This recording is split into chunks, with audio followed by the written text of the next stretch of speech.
বন্ধুরা, আজ আমি যে ভিডিওটা আপনাদের সামনে নিয়ে আসছি সেটা হয়তো অনেকে যাবেন, আবার অনেকে যেতে পারবেনও না। কারণ এখানে আর্থিক সঙ্গতির প্রচণ্ডভাবে দরকার, যেটা এবছর থেকে দীর্ঘদিন বন্ধ থাকার পর খুলল কৈলাস মানস সরোবর। এই কৈলাস মানস সরোবর যেতে গেলে আমরা মানস সরোবরের নাম শুনেছি, কিন্তু তার মাঝে মানস সরোবর ঢোকার আগে যে জায়গাটা দেখানো হয় সেই জায়গাটার নাম হচ্ছে রাক্ষসতাল। তাহলে এখন প্রশ্ন হচ্ছে, এই রাক্ষসতালটা কি কারণে?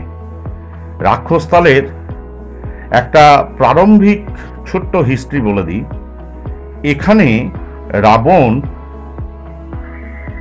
শিবের দর্শন পাওয়ার জন্য বসেছিলেন। তিনি দীর্ঘদিন এখানে আরাধনা করেছিলেন শিবের দর্শন পাওয়ার জন্য। তখন সে তার মুন্ডুর থেকে প্রতিদিন একটা করে মুন্ডু বাদ দিতে থাকে।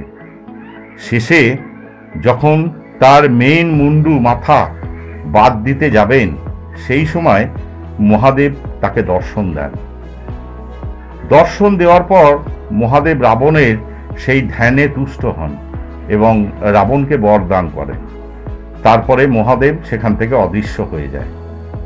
অদৃশ্য হওয়ার পর রাবণ তখন চিন্তা করে যে সব কিছু পেয়ে গেছে, তাই সেই তোড়জোড় শুরু করে যে কৈলাসকে আর মহাদেবকে সে নিয়ে যাবে লঙ্কায়।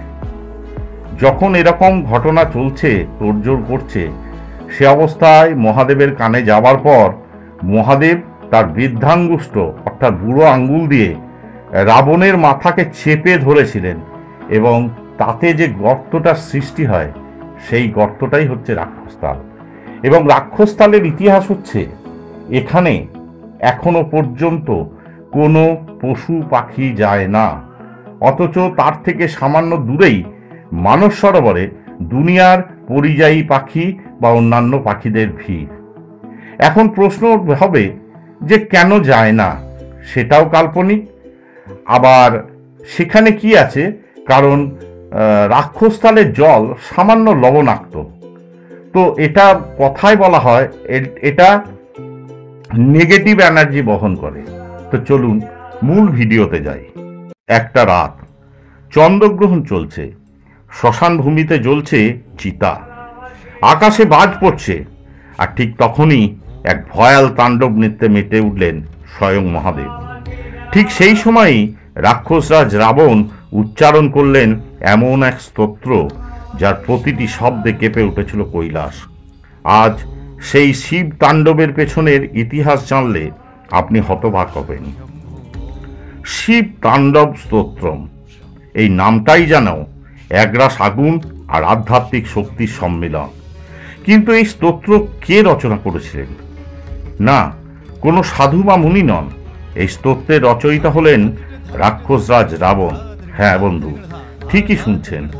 শ্রীলঙ্কার সম্রাট, রামায়ণের প্রধান খলনায়ক, কিন্তু এক অদ্ভুত ভক্ত, ভগবান শিবের প্রতি অগাধ ভালোবাসার ছিল রাবণের। এই স্তোত্রটি শুধু কোনো স্তব নয়, এ এক মহাশক্তির আহ্বান। রাবণ চেয়েছিলেন মহাদেবকে নিজের রাজ্যে নিয়ে যেতে। সেই জন্যই তিনি কৈলাস পর্বতটাকেই তুলে নিয়ে যেতে চেষ্টা করেছিলেন, কিন্তু মহাদেব তার এক আঙ্গুলে অর্থাৎ বৃদ্ধাঙ্গুষ্ঠ দিয়ে চেপে রাখেন কৈলাস। তখন রাবণ 10 মাথা দিয়ে উচ্চারণ করেন এই স্তোত্র। জটাটভি গজজ্জাল প্রভাস্ফুরত ফনা মণিপ্রভা। এটি কেবলমাত্র আরাধনার প্রার্থনা নয়, এটা ছিল মহাশক্তির অভিব্যক্তি। আর সেই ভক্তির তীব্রতা দেখে নিজে উপস্থিত হয়ে রাবণকে বর দেন মহাদেব। আপনি যদি স্তোত্রটি একবার পড়েন, দেখতে পাবেন এর ছন্দ, এর গতি, তার শক্তি এমনভাবে রচিত যেন প্রতিটি শব্দ মস্তিষ্কের ভেতরে প্রতিধ্বনিত হয়। এই স্তোত্রটি প্রচতুর অশ্নিক ছন্দে লেখা, একটি দুর্লভ ছন্দ যা বৈদিক রচনায়ও খুঁজে পাওয়া কঠিন। 16টি স্তবকে বিভক্ত এই স্তোত্রটি এতটাই গঠনমূলক, পরিপূর্ণ, যে কে বলা হয় নাদ ব্রহ্ম, শব্দই ঈশ্বর। আধুনিক মনোবিজ্ঞান বলছে এর রিদমিক উচ্চারণ মস্তিষ্কে আলফা ওয়েভ তৈরি করে, যা মানসিক স্থিতি এনে যায়। তাই এটি শুধুমাত্র এক প্রাচীন স্তব নয়, এটি হলো মানসিক, আধ্যাত্মিক এবং শারীরিক শক্তির এক গোপন পথ। রাবণকে আমরা সাধারণত রামায়ণের দৃষ্টিতে খলনায়ক হিসাবে জানি, কিন্তু তার একটি দুর্ভেদ্য দিক ছিল, ভগবান শিবের প্রতি তার নিষ্ঠা। রাবণ ছিলেন এক অদ্ভুত সন্ন্যাসী রাজা, যিনি একদিকে তার তপস্যা করতেন, অন্যদিকে রাজনীতি চালাতেন। তার এই শিব ভক্তি এতটাই তীব্র ছিল যে বলা হয় রাবণ প্রতিদিন শিবলিঙ্গে তার 10টি মাথা কেটে বলিদান দিতেন। এই ভক্তি দেখে শিব নিজেই একবার বলেছিলেন, রাবণ আমার প্রিয় ভক্তদের একজন। এই দিকটাই এক নতুন দৃষ্টিকোণ এনে দেয়। দুষ্ট লোকেরাও যদি শক্তিশালী ভক্তি থাকে তাহলে ঈশ্বর সাড়া দেয়। চলুন স্তোত্রের কিছু পংক্তি বিশ্লেষণ করি। জটাটবি গজজ্জাল প্রভাস্ফুরত ফণামণি প্রভা। এখানে জটায় থাকে গঙ্গার প্রবাহ, নাগের রত্নজ্যোতি আর তার রুদ্র রূপ একত্রে উঠে এসেছে। ধিমি ধিমি ধিমি ধনন মৃদন্তক, তাণ্ডব নৃত্যে ব্যবহৃত ঢাকের শব্দ, যা সৃষ্টি, স্থিতি ও প্রলয়ের সংকেত। দিগম্বর মনীন্দ্র মৌলি কম্বরে। এখানে শিবের উদাসীন ও দিগম্বর রূপ একমাত্র অলঙ্কার। সাপ আর চন্দ্র তার ত্যাগের মূর্ত প্রতীক। এই প্রতিটি স্তব শুধু শব্দ নয়, এক একটি কোড, এক একটি দর্শন। আজও অনেক সাধু, যোগী, তান্ত্রিক এই স্তোত্র পাঠ করেন সাধনায়। কেন? এটি চেতনার সর্বোচ্চ স্তরে পৌঁছাতে সাহায্য করে। এটি ভয় ও নেতিবাচক শক্তিকে নাশ করে। এটি একাগ্রতা ও মানসিক দৃঢ়তা বাড়ায়। অনেক যোগী বিশ্বাস করেন প্রত্যেক শনি বা অমাবস্যায় এই স্তোত্র পাঠ করলে শরীরে প্রাকৃতিক তেজ সত্তা সৃষ্টি হয়। এমনকি কিছু পশ্চিমা গবেষক ও মনোবিজ্ঞানীরাও এই স্তোত্র নিয়ে রিসার্চ করেছেন, কারণ তারা বলেছেন এই সুরে এমন একটি কম্পন আছে যা হিউম্যান ব্রেনকে রিল্যাক্স করে এবং এন্ডোরফিন নিঃসরণ ঘটায়।